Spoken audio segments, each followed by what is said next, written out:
Welcome along again to another edition of TyTek Talks. I'm Matt Eccles, Marketing Director here at TyTek Industries, and I'm joined today again by our company president, Chris Tyler, who's going to continue to discuss and extol his expertise on magnetics. And Chris, how you doing? You okay? Very well. Good. I'd like to ask you, first of all, given what we do, what should companies look for in a magnet assembly partner? Well, I think if you're making a magnetic assembly or you're using a magnetic assembly, obviously the heart of the assembly is going to be the magnet. It's a function of something. It's part of a motor. It's part of a sensor. It's part whatever it is, and that's the important thing. So being sure that the quality and consistency of the magnet in terms of its strength and so on is essential, let alone the things that most engineers will be looking at as the dimensions and all the rest of it. Those are a given. But the energy product that's coming off is very important. So the consistency of that magnet and the choice of that magnet is very important. Then where it goes into, obviously, is an assembly. There are companies, and ours is certainly one that we are very proud of, where we can take total control of making that assembly for you and putting the magnet into whatever it's going to go into, whether it's a stamping or it's a die casting or plastic molding and so forth, and working around it. And then selling to you the sub-assembly already there and ready. There's a lot of benefit to that in that the magnetizing of the magnet is important and sometimes has to be done after the assembly. If it can't be for various reasons, and I won't go into those reasons at this moment in time, it's very difficult sometimes to handle it and get it into that assembly. We have clients where they're trying to sew magnets into fabric. They need to be magnetized before they go into the fabric, and it's very difficult for operators to make sure they grab and hold still the magnet to get in the right place. So those are the sort of things.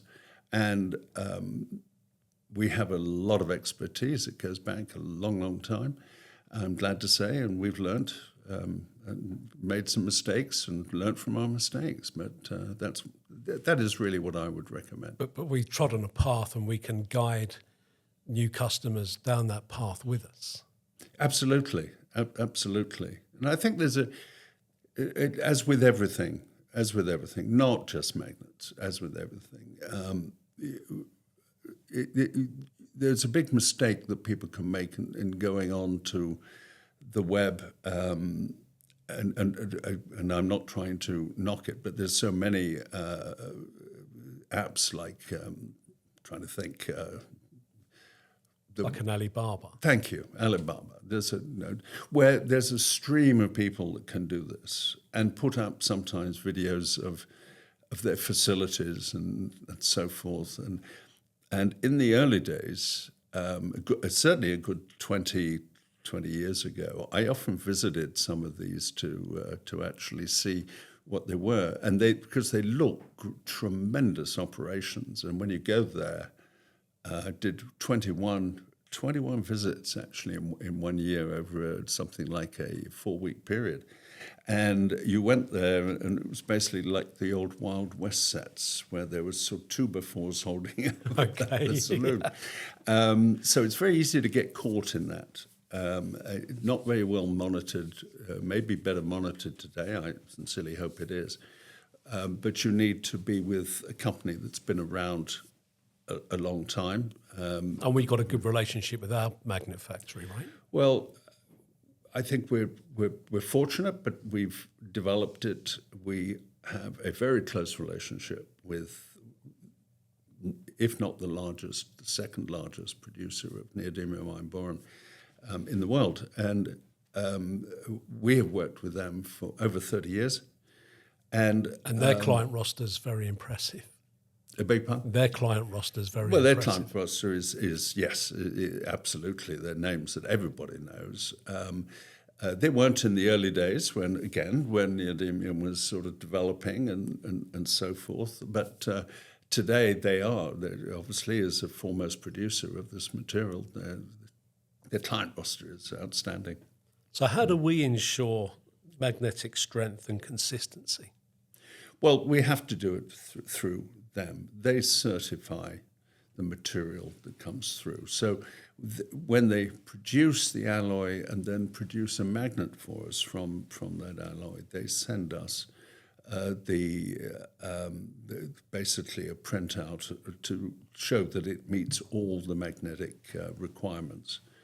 And some of our clients, some of our larger OEM clients, want to see that too. Quite rightly, there's because you don't want an inconsistent performance of your product. So if the magnet is the heart of it, they want to know, and so we give them that as we get it too. But that is quite important, I would say, today. Absolutely. So tell me, you go over there at least once a year to audit the facility? Either myself or one of my colleagues audits it. I'm there every year, certainly. I used to, in the early days, I used to be there up to 6 times a year. But we have a established office in a town called Ningbo, which is pretty well the center of the magnet industry, actually, in Zhejiang province in China. So we have a staffed office there that also keeps very close together with our magnet producer.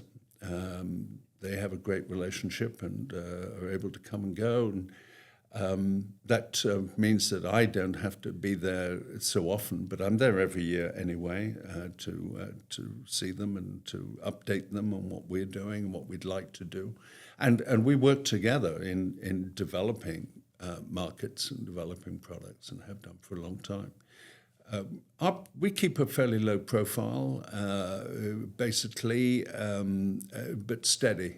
And we don't need, I think, to sort of blast ourselves all over the place. I've been around a long time. There's a lot of people, I'm sure, who will pick this up on the internet at some point, who I've known for many, many years, who are really experts. Some were involved in the development of neodymium iron boron. And those people, I'm glad to say, are out there and can offer advice. There are a number of people now that didn't exist back in the 70s or 80s who know magnets well, know neodymium iron boron and the other rare earth magnets too, and can help. And that, I think, is a good thing for the market in general. Some of those will be listening to me and saying, well, gosh, he's not saying much. But then we're talking magnets. We're talking magnets to people who don't necessarily know magnets. And why should they? Why should they? Just an interesting, fact is that up before 15 years ago or so, there was no university in the United States that taught magnetics. No university in the United States that taught magnetics. The only way you learned about magnetics is if you did a ceramic engineering or electrical engineering degree, and magnets was part of it because of learning about motors and things like that. Whereas there were a lot of work done in universities in other countries, of course, notably China and Beijing, certainly in Germany, a little bit at the University of Birmingham too, in England, but in this country, really next to nothing. So we didn't have people who grew up saying, oh, I can help. We do now, and that's a good thing. But we hope that our clients will come to us, and they do. And they do. Yeah. Chris, thank you. To find out more about magnets, you can take a dive into our magnetic field at tytekindustries.com. And we'll see you soon for another edition of TyTek Talks. Thank you.